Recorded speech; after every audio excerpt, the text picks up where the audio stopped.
Halo Sobat Pabelan, jumpa lagi di Pabelan TV dalam Pabelan Dialog kali ini bersama dengan saya, Bagas Pangestu. Kali ini kita akan mengangkat isu tentang Artificial Intelligence atau yang biasa disingkat dengan AI sebagai pengganti pegawai atau pekerja manusia. Mengutip dari kompasiana.com, AI atau kecerdasan buatan adalah bidang yang berkembang pesat dalam dunia teknologi. AI merujuk pada kemampuan mesin atau komputer untuk meniru kecerdasan manusia, termasuk kemampuan belajar, penalaran, dan pengambilan keputusan. Untuk mengetahui lebih lanjut mengenai bagaimana dampak dari teknologi ini, mari kita kupas tuntas dalam Pabelan Dialog kali ini.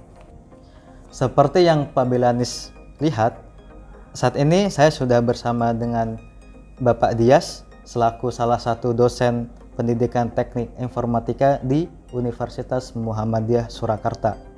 Selamat pagi Bapak Dias. Selamat pagi Mas Bagas. Bagaimana kabarnya Pak? Alhamdulillah. Baik. Pak Dias, di sini kami ingin mengupas tuntas terkait pengaruh AI sebagai pengganti pegawai atau pekerja manusia yang saat ini tengah berkembang pesat di kalangan masyarakat Indonesia. Sebagai salah satu dosen di Pendidikan Teknik Informatika UMS, kami ingin mendengar bagaimana sudut pandang Bapak Dias terkait dengan teknologi AI tersebut. Selanjutnya, menurut Bapak Dias nih, selaku seorang dosen yang bisa dikatakan juga menekuni di bidang teknologi tersebut, apa pengertian dari Artificial Intelligence AI itu sendiri, Pak? Oke, siap. Terima kasih, Mas. Jadi kalau secara harafiah ya, secara bahasa itu kan Artificial Intelligence itu kalau di bahasa Indonesia kan itu berarti adalah kecerdasan buatan. Jadi kecerdasan buatan ini maksudnya adalah sebuah sistem karena yang dibuat oleh manusia yang bisa memiliki kecerdasan seperti layaknya manusia pada umumnya. Karena memang pada dasarnya kecerdasan ini atau artificial intelligence ini dibuat itu memang untuk meniru ataupun bagaimana manusia itu kok bisa berpikir seperti itu. Nah, dari situ bisa kita ambil kesimpulan bahwa sebenarnya kecerdasan buatan ini adalah sebuah sistem atau barang ataupun sesuatu gitu ya yang dibuat oleh manusia yang sedemikian hingga sistem tersebut bisa berpikir, bisa menganalisis, bahkan juga bisa memprediksi. Nah, itu beberapa hal yang dimiliki oleh kecerdasan buatan. Jadi bisa berpikir, bisa mengolah data, menganalisis, bisa memprediksi sesuatu di masa depan seperti layaknya manusia begitu.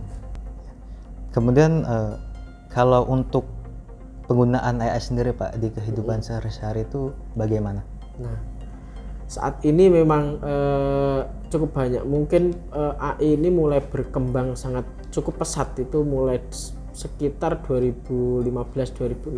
Sebelumnya itu sudah banyak Mas yang menerapkan, tetapi akhir-akhir ini kalau Mas Bagas sudah pernah melihat itu ya, dulu kan ada robot pertama kali yang mendapatkan kewarganegaraan, Sofia, kalau Mas Bagas mengikuti ya, itu adalah robot yang mana itu didesain sebagai AI ya.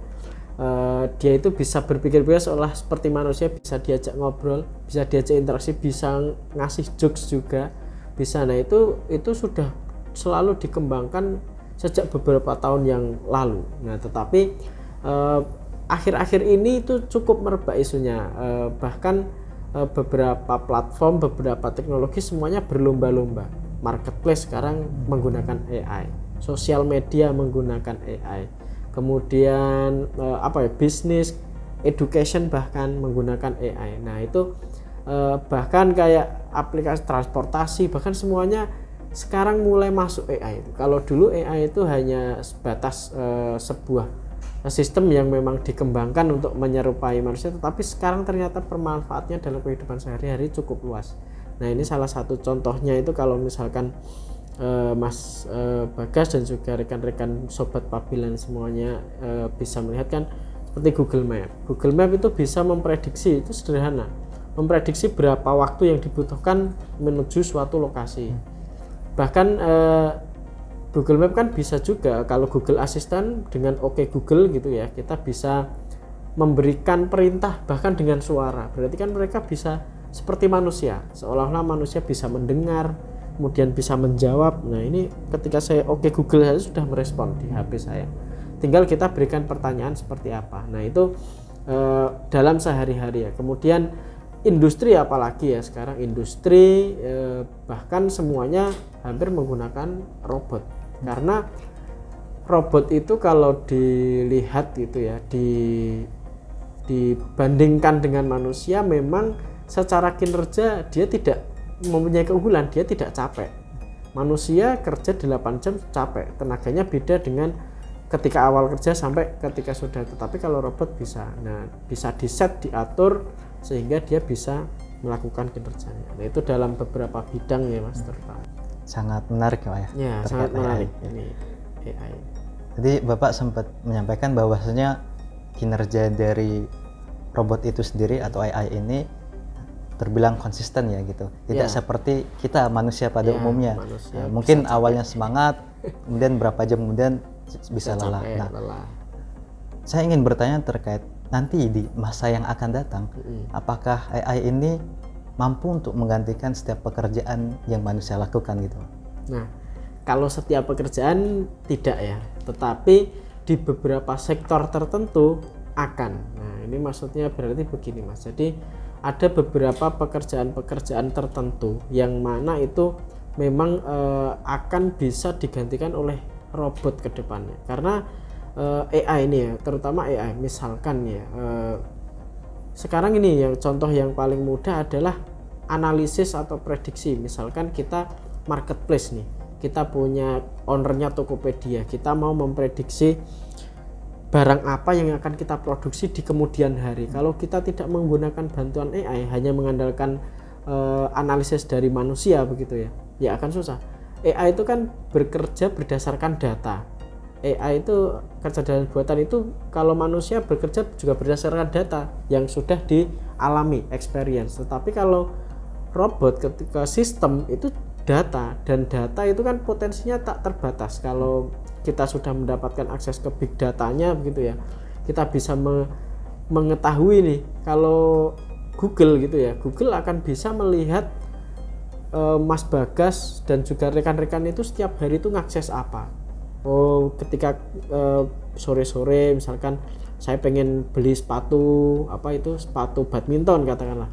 Nah, nanti beberapa hari ke depan pasti ada iklan-iklan terkait sepatu badminton yang akan datang ke ponselnya Mas Bagas. Nah, kan terbatas. Kalau manusia paling taunya yang dia kenal kan begitu ya, yang dia kenali. Oh, Mas Bagas biasanya ini. Kalau yang lain lagi nggak tahu. Tetapi kalau Google, selama dia memegang data itu, maka akan bisa tergantikan.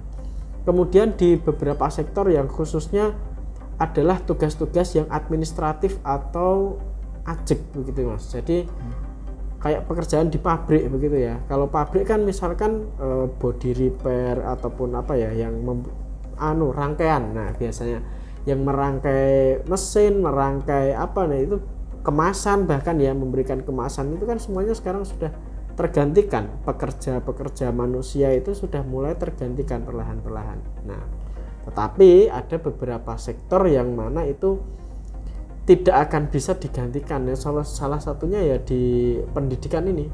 Sektor pendidikan, ketika kita itu masih dibutuhkan dalam segi mendidik emosional, sosial emosional siswa mahasiswa, itu AI belum bisa sampai merambah ke arah emosional. Sampai saat ini yang dikembangkan belum bisa.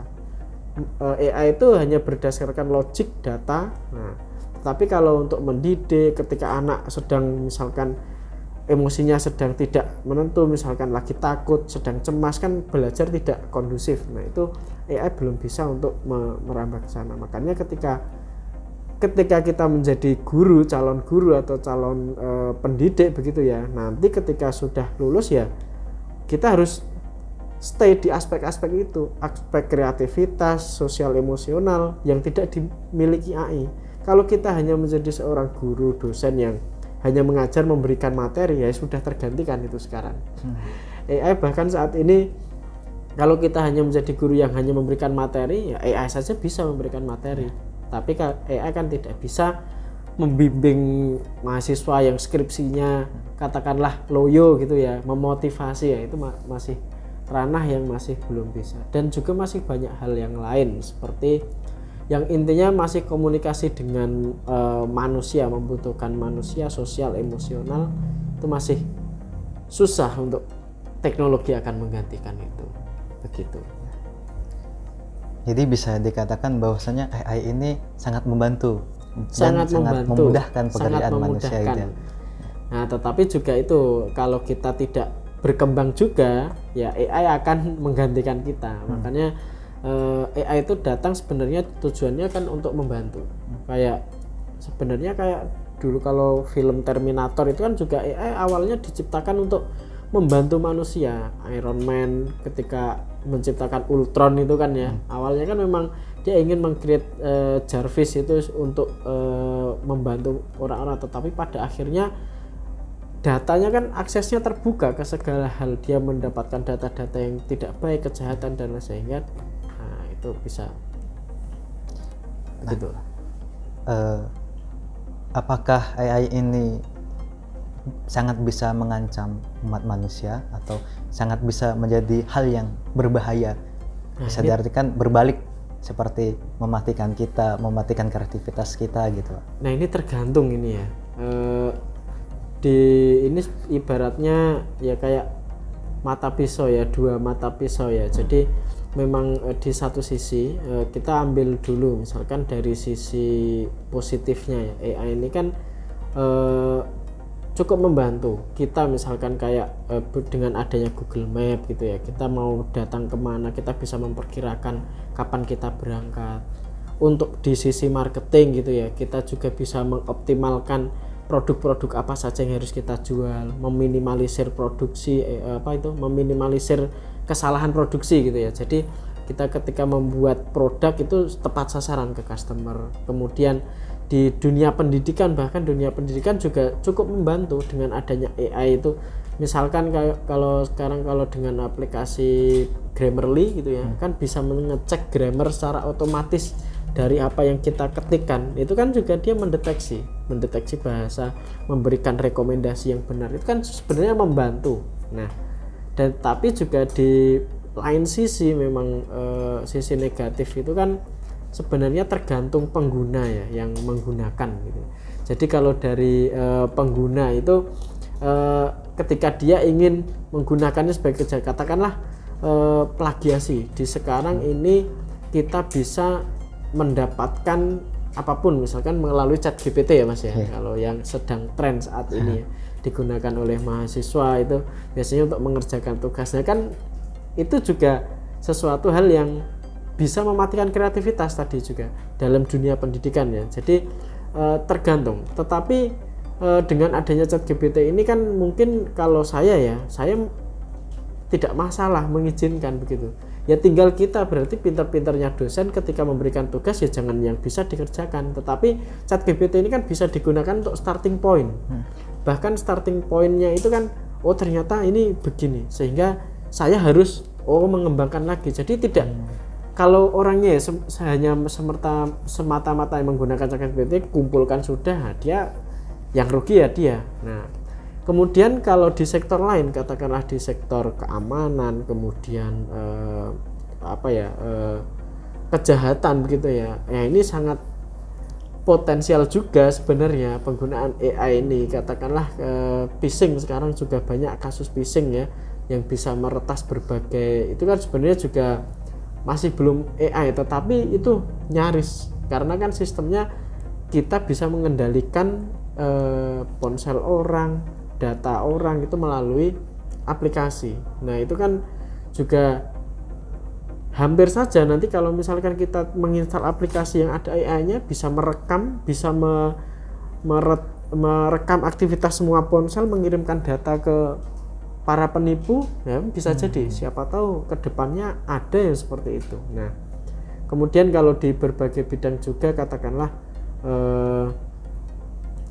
di dalam dunia ini ya, terutama katakanlah yang kalau mungkin finansial itu kayak bisa juga untuk meretas bank, meretas itu kan kemarin perampokan yang ada di Amerika itu awalnya kalau melihat berita, atau mungkin kalau Mas pernah melihat yang film itu ya, pernah saya melihat film itu peretasannya menggunakan aplikasi tanpa mereka fisik ke banknya, merampok tanpa ditembaki oleh polisi, uangnya bisa sampai kena. Itu salah satu kesalahan teknologi itu ya seperti itu. Tetapi kan saat ini keamanan di bidang itu terus juga ditingkatkan. Nah, cyber security, kemudian cyber security ya kalau di bidang teknologi itu yang untuk menangkal AI. Plagiasi itu juga sekarang sudah mulai Turnitin itu juga bisa mendeteksi tulisan yang dihasilkan dari ChatGPT. Ataupun karena kan kita kalau ChatGPT kan tidak terdeteksi plagiasi karena kan dia bisa memparafrase. Kalau Turnitin kan ngecek berdasarkan data-data yang sudah publish kan ya. Nah, kalau ChatGPT kan bisa mereka itu memparafrasekan misalkan yang sudah ada di sini menggunakan kalimat sendiri sehingga tidak terdeteksi. Nah, kalau tidak terdeteksi ini di Turnitin itu sekarang ada fitur untuk mendeteksi itu. Ya, jadi ada sisi positif, negatif tergantung penggunanya, tetapi di dalam sisi negatif ini juga terus dikembangkan untuk keamanannya. Ya, jadi bisa dikatakan bahwasanya AI ini bisa bermata dua, Pak ya. Bisa bermata dua. Berdampak positif, bisa berdampak negatif gitu. Dan itu tergantung pengguna. Kalau pengguna tidak bisa ya jelas pasti dia akan terlalu nyaman dengan AI, kreativitas mati akhirnya. Nah. Kemudian bagaimana dampak buruknya ini, Pak? Yang dapat ditimbulkan oleh si pengguna. Oke. Dalam beberapa hal ya Mas ya. Kalau contohnya ya ini kita ambil yang tadi ketika kita di dunia pendidikan katakanlah sebagai mahasiswa, kita hanya mengandalkan AI untuk mengerjakan tugas untuk apa? Pada akhirnya kan kita experience kita kan kurang. Ketika kita diminta untuk menulis artikel, padahal menulis artikel itu kan kita memang yang diutamakan adalah pengalamannya, karena kita akan banyak membaca referensi sehingga pengetahuan kita akan banyak. Dengan kemudian membaca referensi literatur, metode-metode kita explore satu persatu sehingga kita paham. Tetapi ketika kita menggunakan AI, tolong buatkan saya sebuah artikel dengan judul ini, seret, artikel sudah jadi. Kita tidak tahu, kita tidak punya kesempatan untuk explore. Kalau kita terlalu nyaman dengan itu ya sudah. Nah, maka dari itu saran saya sebagai akademisi di sini ya, ketika boleh menggunakan itu, tetapi teman-teman juga harus memahami ketika hasilnya ini dapat artikel nih, berarti kita harus kenapa kok metode yang ini dipakai ya? Ya sudah, saya cari nih. Metode ini apa, pelajari. Kenapa latar belakang kajian literaturnya diarahkan ke artikel-artikel ini? Berarti tepat sesuai. Berarti secara tepat sasaran kita bisa mempelajari artikel-artikel itu. Jangan kok langsung tidak dibaca. Ya sudah, kalau seperti itu ya nanti kedepannya juga ketika sudah bekerja di dunia kerja yang sesungguhnya, baru akan kerasa. Kalau kita mahasiswa belum akan merasa, tetapi kalau sudah ke dunia kerja sesungguhnya, nah itu akan berbeda. Kemudian untuk efek buruk yang lain ya yang ditimbulkan kalau misalkan kita sering menggunakan AI itu sebenarnya kalau di bidang marketplace gitu sebenarnya tidak masalah ya itu ya malah justru keuntungan Mas ya, cuma itu kalau di bidang pendidikan seperti itu yang dampak buruk lah yang bisa ditimbulkan untuk generasi ke depan. Kemudian saya juga ingin bertanya nih Pak, saya kan biasanya awam gitu terkait AI ini. Nah, caranya diri kita untuk menjaga atau menanggulangi bahaya-bahaya seperti adanya phishing, peretasan lain sebagainya itu, apakah bisa juga untuk mengamankan diri kita menggunakan AI? Oke. Kalau sampai saat ini masih belum sampai ya ada teknologi seperti itu ya, ataupun AI dilawan dengan AI ya. Tapi kalau kita ya untuk peretasan ya, untuk peretasan yang pertama harus hati-hati dulu. Kita harus tidak boleh langsung terburu-buru dengan informasi-informasi yang terkirim di handphone kita. Kadang kan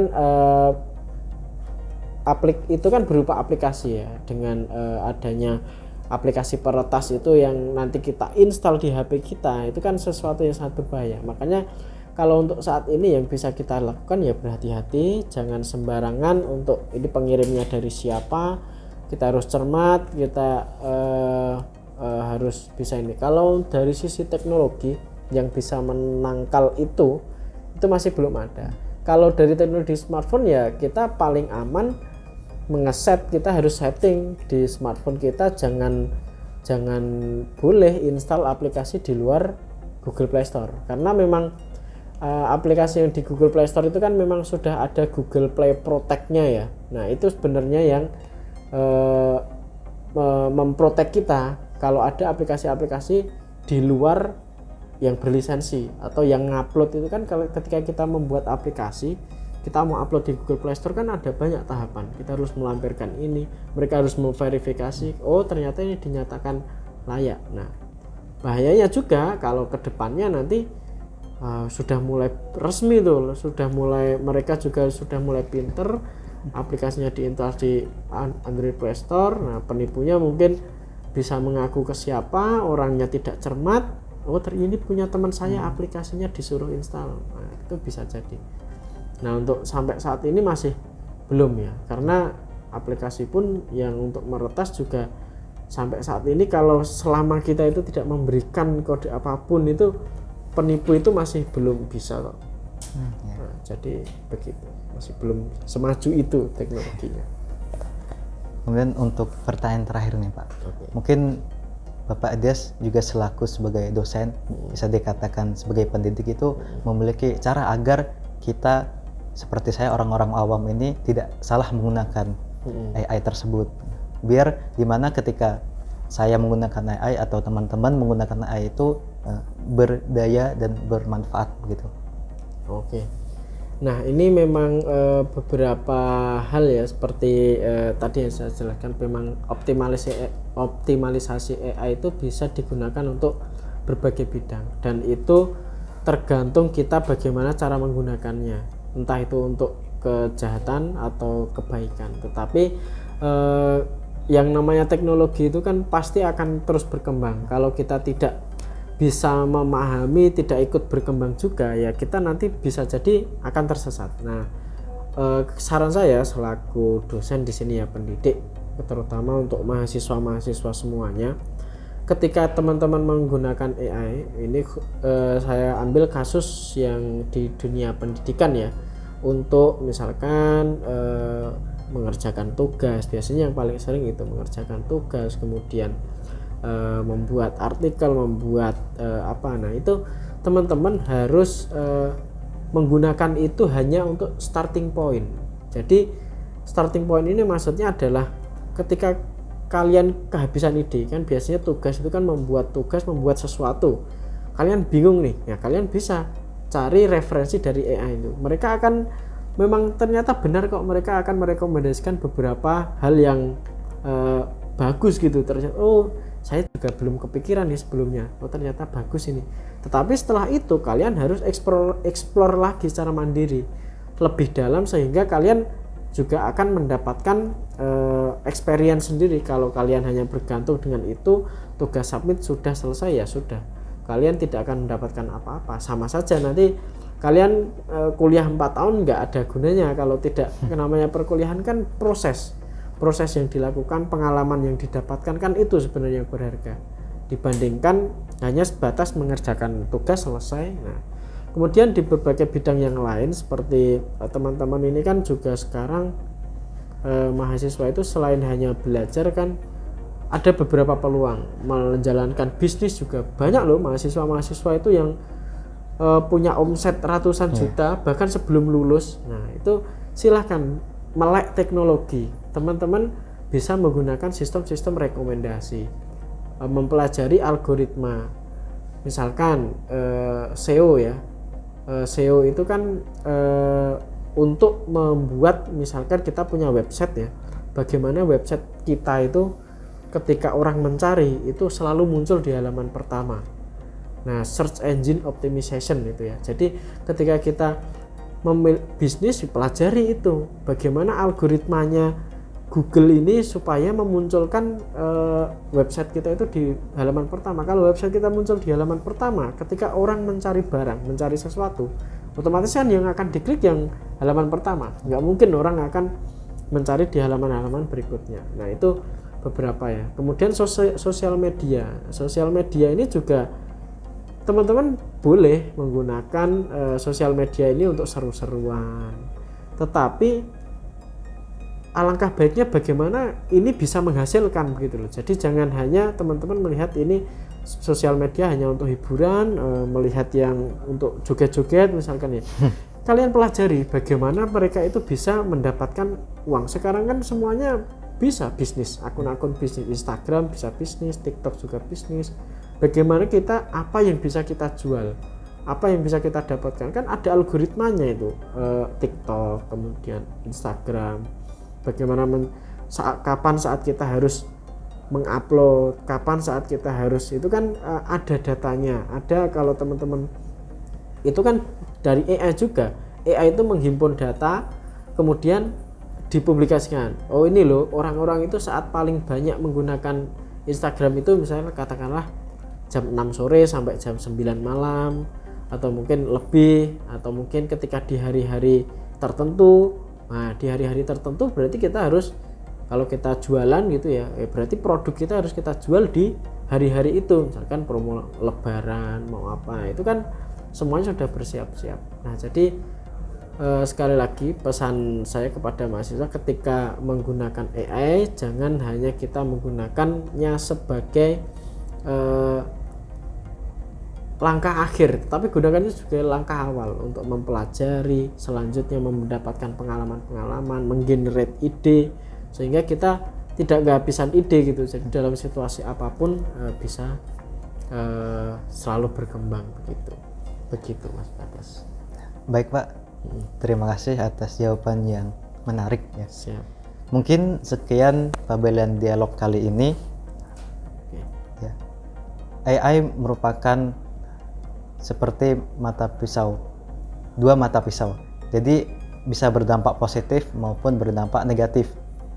Tergantung bagaimana kita menggunakannya. Sebagaimana yang disampaikan oleh Pak Dias tadi, bahwasanya kita sebagai mahasiswa dapat menggunakan AI ini untuk mempermudah pekerjaan kita ketika menggarap tugas lain sebagainya. Nah, dengan adanya pabelian dialog kali ini, kita tahu bagaimana pandangan dari Pak Dias selaku dosen pendidikan teknik informatika di Universitas Muhammadiyah Surakarta. Semoga dengan adanya konten ini dapat menambah wawasan masyarakat tentang bagaimana pengaruh AI serta apa saja dampak positif yang dapat diambil masyarakat dari adanya teknologi AI tersebut. Saya Bagas Pangestu pamit undur diri. Nantikan konten Pabelian TV dalam Pabelian Dialog selanjutnya. Jangan lupa like, comment, share, dan subscribe YouTube Pabelian TV. Terima kasih dan sampai jumpa.